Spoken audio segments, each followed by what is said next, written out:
now commentary by Township Committee members. Mr. Arvanites. With regard to Cornine Field, the mayor and I, along with the Parks and Recreations Committee, did take a tour of all of our facilities about a month and a half ago, and it is coming along, and just to reiterate, it's on pace for it to be used in the fall, and a lot of the other parks are in great shape, which I believe I reported on last month as well. So with regard to the ordinance that we voted on today with the cell towers or the antennas, at times we're challenged with difficult decisions to make, but at the same time, because of the constraints that we're put under by the FCC, the township with this ordinance did, I believe, the most that we could do in order that we can control where and how these poles and antennas and boxes will be put into place. Yes, it might be a little bit easier to streamline something, to have them be able to come in and do it quicker, but at the same time, I don't think that protects our residents as much as this ordinance does, because now they have to come and each case is different. You know, each development is different. Each area with trees and the size of the buildings are different. So I don't think there's one way that we can cover it all. And I commend the group that worked on this ordinance and our professionals in putting something together that does the best that we could do with the handcuffs that we have by the federal government. I have nothing else to report. Thank you. Ms. Wilson. Thank you, Mr. Mayor. I was really happy to see so many people show up tonight and comment on the small cell ordinance. I think it's one of those issues that's really important to our community. And I did encourage people to come this evening. I also was, I would call it proactive in sharing information with people. Namely, I shared the ordinance and I shared the memo as a way of helping people be informed about what's going on. From my point of view here, having to vote, I would have preferred to, I loved hearing all the comments. Many issues were raised that I thought were good ones. My preference, and I know there's the law is that you have your public hearing right before the final vote. I would love to see these comments come up on the first read, which in this particular case occurred at the end of March.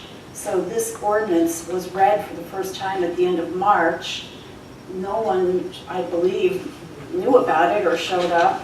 And so I would encourage the public to be mindful of that, and I'll do my part at this. We don't need to have this kind of proactive communication on every ordinance, but this particular one was very important to our community. It affects our community. And so I was glad to see so many people comment. I thought it sent a lot of good messages, you know, this business of being proactive. I encouraged this committee to be proactive in communicating with residents. I think that sends a good message that we respect and encourage residents' involvement, that we value resident participation, and I would like to see us do that more frequently on a targeted basis for ordinances like such as this one that have such a big effect on our community. I also wanted If I could just answer that, we did that purposely for the simple fact that we had the fair share housing ordinance to do last month, which kept us here until 1:15 in the morning. Had we piggybacked that on, we would have... Oh, I agree. What I'm talking about is sending out information before Monday or Tuesday of this week, informing our residents that the small cell equipment ordinance is on tonight's agenda. I think people needed additional time to read the ordinance and read the memo, so they had the background information necessary to ask questions and make comments. Also, I wish Mr. Schumer had not left. I'm happy to answer his question about why I voted no. I don't know if anyone else is interested in hearing my response, but maybe I'll share it anyway. And before I get to that, let me just ask Mr. Mills, can you restate what, I wasn't quite clear in your answer to Mr. Goldberg, where you said that we would need to have another public hearing on the revised material. Is that correct? We would be effectively amending the ordinance in question, which requires the same formality of process as a brand-new, fresh ordinance introduction. So it And when you requires say introduction. You're talking about including the Just language Yeah. that was added on May 24th? Is that right? Mr. Quinn reminded me to be more clear in my speaking. Only a portion of the ordinance would be subject to the amendment, and that would be solely that portion dealing with the Liberty Green Sisters area. Sisters, not rezoning Liberty Greens, but That portion of the ordinance will need to be renoticed, first read? It's a substantive change. the whole process, yes. Okay, good. As far as why I voted no, let me comment on that briefly. Implementing the affordable housing settlement that we reached the settlement in December 2017, implementing that required us to pass the two ordinances. One, the Mount Kimball redevelopment plan for the Atlantic Health site, and also the other, the zoning ordinance 1518, that either rezoned or established overlay zones for 7 different sites in our community. These two ordinances had a major effect on many residents and many locations in our community. This committee could have, and in my opinion, should have, used the time between January and the end of April 2018 to bring the public up to speed on what was going on with our affordable housing settlement. Instead, we chose to cram the passage of these two ordinances into a 13-day period between May 3rd and May 16th. And in my opinion, that decision was a mistake. It was also a choice. We could have chosen to introduce them a month or 2 months earlier, which would have given us the time we needed to discuss some of the revisions that were subsequently brought forth and have been causing us problems. I wish we had done that. Ma'am, we were in negotiations at the time with these prior to the fact of them coming to fruition. Judge Miragai gave us the ordinances and said, I want these, I want everything approved by the 15th of May. And that's the reason we took that course. You were in negotiations right up until the introduction. Right up until, what it say We were again? in negotiations with On both of those, we were in negotiations with the parties that, from the property before the ordinances were introduced, right? We settled in court in December. So you're saying that we were still negotiating the two ordinances that needed to be implemented to implement the settlement? all of that we just gave the number of units that had to be done, how that was going to happen, all had to be negotiated as the number of units were going to be built, where they were going to be located. Exactly, where they were being spread throughout the township was the subject of much debate, and really took a long time to get resolved. I mean, we'd love to have put this to bed 4 months ago. That's the reason why it was in closed session. Right, we were in closed session, you were brought up to speed in closed session, every closed session, it was brought up, and you guys were updated as to what was going on and where we were, and Mr. Mills and the other members of TCC were working on this, week after week, we had a week to do it, and once we got it done, we were on a tight time frame, and we got it put to bed. Well, I It was wasn't that we were doing advocating for something. months that we be more communicative with the public about the issue, and we were silent. You were provided with the information in closed session. Well, I think that I understand the merits of what Mr. Quinn and Ms. Wilson. I mean, to the extent we were able to, we would have been delighted to make the information public. Some of it was not suitable to be made public because it was, as indicated, as a product of was subject to some negotiations. But yeah, I mean, the transparency is always better. We did Some agree. of the information could have been made public. I don't disagree. Okay. So what we were in was a process where, I don't think there was any information that wasn't promulgated to the public prior to the two meetings. on May 3rd is when the ordinances, the Mount Kimball ordinance and the zoning ordinance were introduced. Prior to that time, we said nothing. And we were in negotiations with the different property owners right up to that date. In fact, we was putting it all together to make sure it happened. There was no time lapse in between. You're aware of that, because it was discussed in closed session. The important thing is that we acted in the best interests of the 24,000 people who live in Orange Township. We did not choose any group to be associated with. We did what was best for all of our residents, and we will continue to do that as long as I'm on this board. Anything else, ma'am? Yes. I take issue with some of those things, but we'll just have to Happy to agree to debate disagree. with you in private if you wish. I would.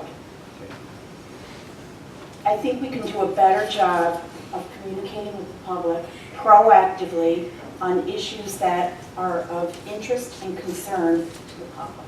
And that comes up repeatedly. And this is just one example of it. And I stand on that, and that's part of why I'm sitting here tonight. We can do a better job at communicating proactively with the public, letting the public know the information that they need to have in order to be informed.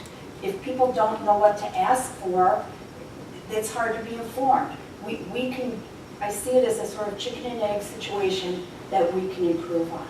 Yes, we can. There is a place for improvement. Also, one other thing that did come out to me, if I'm reflecting on what happened with the affordable housing vote, was that I was not aware until a resident brought it up that Florham Park had passed an ordinance allowing for development on their portion of the St. Elizabeth site on the Park Avenue. I don't know if anyone on our side knew about it. I'm not sure. I know that I did not know about it. And what that said to me is that I would like to, I see a need for better communication across towns.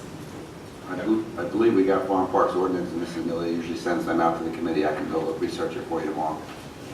That ordinance was passed a year ago. And we negotiated with the sisters to let the sisters monetize their property. Okay, well, I would still say that, traffic and density of development cross municipal lines. The point that I'm making is that I see a need for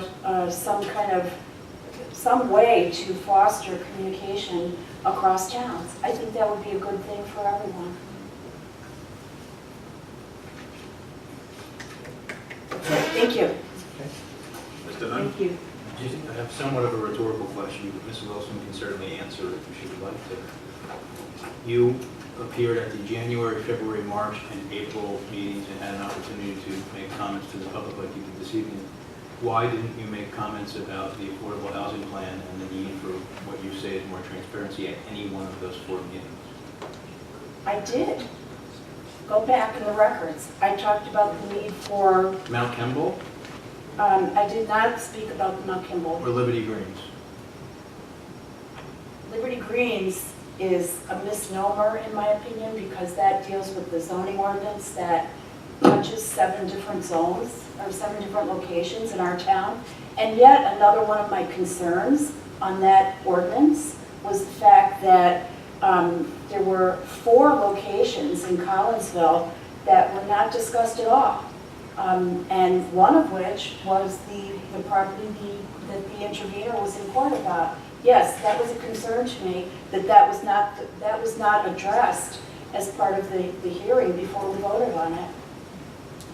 But if you believe that we were not disclosing things to the public with enough notice or giving them an opportunity, why wouldn't you have used this time during those months to say, okay, I advocated privately that we do that. I did not come before the public and advocate it. Perhaps in retrospect, I should have. had you done that, or maybe we could have fleshed out certain things that we couldn't discuss in the public because we were discussing them in closed session, as Mr. Arbonides pointed out, rather than make it appear to the public like we are, your words this evening, cramming something down their throats. As everyone on the committee, other than yourself, has acknowledged, we were negotiating these things up until almost the last moment with a deadline set by a court to implement this, lest we allow the court to tell us how our municipality is going to be zoned.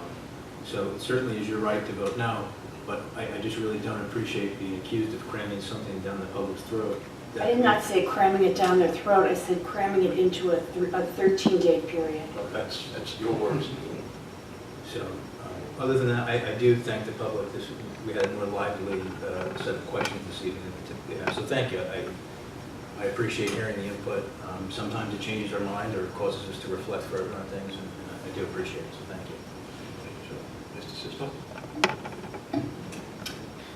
I'm going to be cheery tonight. I want to recognize a young lady who applied, came to our open house for our fire department, wanted to get involved, did, volunteered, and tonight on our consent calendar we approved her volunteer membership. Ms. Caitlin Wobsey is here this evening. Thank you very much.